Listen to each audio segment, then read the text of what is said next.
रहे।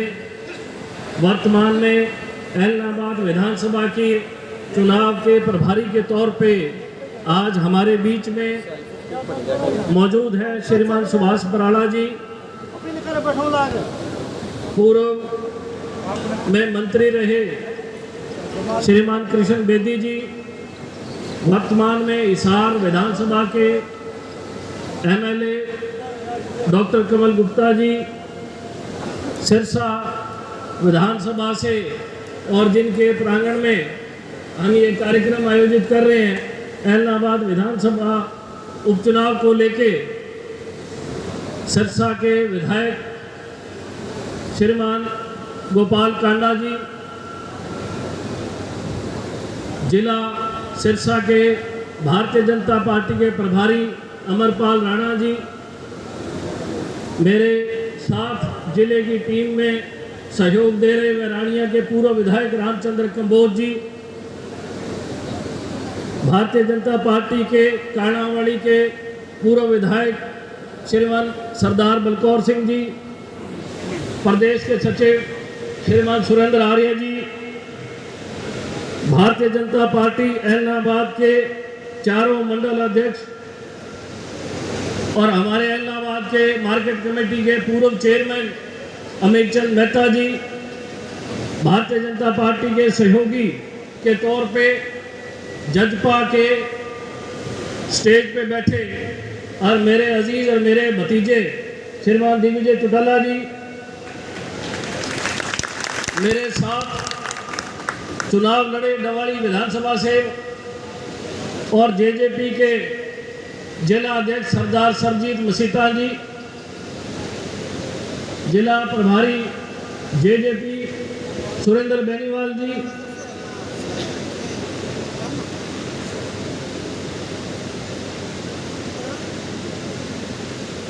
जेजेपी के बहुत ही वरिष्ठ नेता राधेश्याम शर्मा जी, तमाम जेजेपी के कार्यकर्ता, सीनियर बंधुगण, आप सब लोग आज एक समन्वय के तौर पे तीनों ताकतें सिरसा जिला की और तीनों प्रभावशाली ताकतें आज ऐसे पवित्र स्थान पे तारा बाबा कुटिया की इस पावन धरती पे एकत्रित हुए, और जो ये चुनाव और ये जो हमारा मेल है, मैं ये मानता हूँ ये त्रिवेणी का मेल है।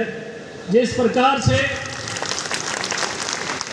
त्रिवेणी एक हिंदू धर्म में एक पवित्रता का प्रतीक है और एक ताकत का प्रतीक है, उसी चीज़ को आज आपके समक्ष ये स्टेज पे सब लोग इस इलाके के, मैं कहूँगा सिरमौर, इस इलाके के सेवक और इस इलाके से प्रेम प्यार करने वाले लोग आपके समक्ष बैठे हैं। और ये आप लोगों की ताकत है, जिस ताकत के बलबूते हम आप लोगों के सेवक हैं। आप लोगों की सेवा करने के लिए विधानसभा लोकसभा में आप इन लोगों को अपनी ताकत देके अपनी आवाज़ को बुलंद करने के लिए भेजते हैं। आज ऐलनाबाद का उपचुनाव मैं समझता हूँ एक हरियाणा के अंतिम छोर का उपचुनाव, और हरियाणा के इस अंतिम छोर से हमें एक ऐसा इंसान, ऐसा शख्स, एक ऐसी आवाज़ चंडीगढ़ के अंदर जहाँ से राज और सरकार चलने का काम करती है, ऐसी आवाज़ को, ऐसी ताकत को हम भेजने का काम करें। क्योंकि साथियों, ऐलनाबाद से बहुत लगाव मेरा भी रहा है। भारतीय जनता पार्टी ने पिछले 2 चुनाव में ऐलनाबाद में अभूतपूर्व मुकाम हासिल करने का काम किया है। लोगों का जनतंत्र ऐलनाबाद का भारतीय जनता पार्टी के साथ वोट के प्रतीक के तौर पे लोगों ने साथ देने का काम किया। आज सब लोग तीनों पार्टियों के संगठन के एक एक अपनी जिम्मेवारी समझ के इस ऐलनाबाद चुनाव को एक नया मोड़, नई ताकत और नई उमंग और नई आवाज़ और नई शक्ति देने का काम करेंगे, ताकि सिरसा विधानसभा और सिरसा जिला एक संदेश देने का काम करे। जिस धरती पे अब तक कमल का फूल नहीं लगा है, इस दफ़ा हमें ये मौका मिला है कि हम ऐलनाबाद की धरती पे कमल का फूल खिलाने का काम करेंगे। और मैं ये दावा करता हूँ कि भारतीय जनता पार्टी का एक एक कार्यकर्ता, एक एक इंसान जो भारतीय जनता पार्टी के विचार से, भारतीय जनता पार्टी की सरकार की जो रीति और नीति है, जो सरकार के काम है, सबका साथ सबका विकास। साथियों, मुझे याद है राजपाट सरसा जिला के लोगों ने बहुत देख रखे और राजपाट भाजपा का सरसा जिला के लोग देखते हैं। चैन की नींद सोते हैं, तंग करने वाला कोई इंसान नहीं है, ना कहीं कब्जा है, ना कहीं धमकी है, ना कहीं रंगदारी का काम है, ना किसी का हाथ तोड़ा जाता है, ना किसी की टांग तोड़ी जाती है। एक ऐसा राज जिस राज में अमन और चैन और जिस राज में हर व्यक्ति को अपनी बात रखने का हक है, जिस राज में हर व्यक्ति की सुनवाई है, ऐसा राज आप लोगों को भारतीय जनता पार्टी की सरकार ने देने का काम किया। मैं समझता हूँ कि इलाहाबाद विधानसभा क्षेत्र जो आज तक पिछड़ा क्षेत्र था, लोग चुनाव लड़ा करते थे एक बात कह के कि मैं थारो राज बनाने लग रहे हो। मैं समझता हूँ कि लोगों ने कभी कसर नहीं छोड़ी, लेकिन जो राज लोग चाहते थे वो राज मात्र एक भारतीय जनता पार्टी ने देने का काम किया है। हरियाणा के उस छोर से लेके इस छोर तक समान विकास करने का काम किया, हर इंसान की आवाज़ सुनने का काम किया। साथियों, इलाहाबाद आज सरकार के साथ चलने को तैयार है। इलाहाबाद का प्रत्येक व्यक्ति ये ठगा सा महसूस करता है कि मैं हर दफा राज के अंदर वोट डाला करता था और मैं ये सोचता था कि इलाहाबाद से मुख्यमंत्री बनाने का काम करूंगा, लेकिन जब नतीजे आते थे तो पता लगता था कि 90 के अंदर मात्र एक है। मैं सवाल आपसे रखना चाहूंगा कि क्या एक आदमी, एक व्यक्ति मुख्यमंत्री बन सकता है? तो साथियों, फिर 89 सीट लड़ने की जरूरत नहीं है, एक नहीं लड़ा के मुख्यमंत्री बना लो। ये 21वीं सदी सोशल मीडिया की, प्रिंट मीडिया की, मोबाइल की नई सदी है। इस नई सदी को एक एक चीज का ज्ञान है, एक एक कोने कोने का पता है। बैठे बैठे लोग अमेरिका की खबर निकाल लेते हैं, बैठे बैठे लोग अफगानिस्तान में क्या हो रहा है उसकी खबर निकाल लेते हैं। तो साथियों, इलाहाबाद का निचोड़ आप लोगों ने निकाल रखा है, सामने आपके ताकतें बैठी है। इलाहाबाद के गढ़ को जीतने का काम करेंगे और इसके साथ साथ कमल का फूल अगर इस धरती पे खिलेगा तो मैं समझता हूँ इलाहाबाद की धरती पे खिलेगा। हमारे पूर्व के प्रदेश अध्यक्ष सुभाष बराला जी बता रहे थे कि इन्होंने सन 2002-03 में इलाहाबाद विधानसभा के अंतिम गांव तलवाड़ा से अपनी एक जागृति यात्रा शुरू की थी मोटरसाइकिल की, और ये संकल्प लिया था कि एक दिन हरियाणा के अंदर भारतीय जनता पार्टी की सरकार बनाएंगे। साथियों, 18 साल बाद वो संकल्प साकार होने का काम किया और आज आपके समक्ष वो इंसान बैठा जिसने तलवाड़ा से रैली शुरू की थी मोटरसाइकिल की, और आज ये सपना आप लोगों के बलबूते और भारतीय जनता पार्टी के कार्यकर्ता के दृढ़ संकल्प के नाते साकार करने का काम किया कि जो भारतीय जनता पार्टी का जो सिस्टम है, जो रीति नीति है और जो भारतीय जनता पार्टी की पद्धति है, उसको आगे लेते हुए भारतीय जनता पार्टी के कोने कोने में, गांव गांव में, घर घर में, बूथ बूथ में एक एक इंसान को सरकार ने लाभ देने का काम किया। आज हमारे बच्चे नौकरी लगते हैं। एक समय था पर्ची और खर्ची चला करती थी, लोग सुबह 4 बजे से लेकर 11 बजे तक घर के बाहर बैठे रहते थे कि भाई साहब से मिलना है, और भाई साहब 1:30 बजे तक सोते रहते थे।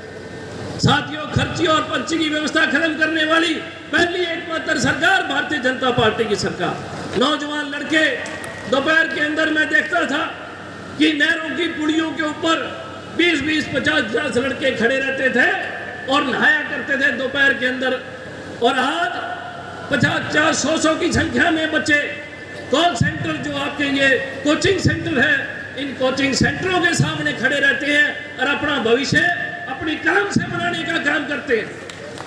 साथियों, तो बंदूक और तलवार से भविष्य नहीं बढ़ता। 21वीं सदी में अगर भविष्य बढ़ता है तो अपनी कलम की ताकत से और अपनी मेहनत और अपनी जहन से। आज मुझे इस बात की खुशी है कि कोई गांव सरसा जिला का ऐसा नहीं है जिसमें गरीब के बच्चे को नौकरी ना मिली हो, बिना पैसे के नौकरी मिली। एक एक घर के अंदर जो पढ़ा लिखा नौजवान था उसके अंदर एक भरोसा विश्वास कायम हुआ कि एकमात्र मेरी काबिलियत को कोई सरकार समझ सकती है तो वो केवल भारतीय जनता पार्टी की सरकार है, जो ये समझ सकती है कि मैं कितनी मेहनत करता हूँ। मेरे पिता, मेरे दादा एक मजदूर है, खेत में काम करते हैं, उसे ये भरोसा हुआ है कि मुझे शायद ये मजदूरी नहीं करनी पड़ेगी क्योंकि मैं पढ़ा लिखा नौजवान हूँ। माँ बाप ने मेहनत से मुझे आज कोचिंग दिलवाने का काम कर रहे हैं। लाखों रुपया हमारा शिक्षा पे लगता है, कोचिंग पे हमारे हजारों रुपए लगते हैं, लेकिन दिहाड़ीदार मजदूर अपने बच्चे को किसी तरीके से अपना पेट काट के और उसे कहता है बेटा जा कोचिंग सेंटर ज्वाइन कर और अपने भविष्य को बनाने का काम कर। मैं एक बात कहना चाहूँगा, मैं किसान हूँ, मैं खेती करता हूँ, चौधरी देवीलाल का मैं पोता हूँ। चौधरी देवीलाल ने किसानों के लिए जितना कुछ किया शायद धरती पे कोई इंसान इतना नहीं कर सकता होगा। और इसी सरकार ने किसानों के लिए जो कानून बनाए, मैं एक ही बात कहना चाहूँगा, और चौधरी देवीलाल ये बात कहा करते थे कि किसान को समझाना मुश्किल है, बहकाना आसान है। मेरे भाई, कई मेरे साथी जो आज कानून की आड़ में राजनीति करने का काम कर रहे हैं, मैं कहना चाहूँगा वो बहकावे में आए हुए हैं। जो कॉन्ट्रैक्ट फार्मिंग है वो सबसे पहले अगर लागू हुई थी तो चौधरी देवीलाल जी उप प्रधानमंत्री थे। सबसे पहला जो प्लांट लगा था कॉन्ट्रैक्ट फार्मिंग का वो कसूरी गांव होशियारपुर जिला के अंदर पेप्सिको कंपनी ने लगाया था। साथियों, अगर किसान कानूनों में गलती होती तो क्या चौधरी देवीलाल ऐसी गलती करते? किसान को मजबूत करने के लिए कानून बनाए गए हैं, किसान को उसकी उचित दाम मिले इसलिए कानून बनाए गए हैं। आज जो लोग किसान की आड़ में अपना राजनीतिक एजेंडा सिद्ध कर रहे हैं, ये उपचुनाव उनके मुंह पे एक चपत लगाने का काम करेगा और उन्हें कहेगा कि आप ये खिलवाड़ छोड़ दो।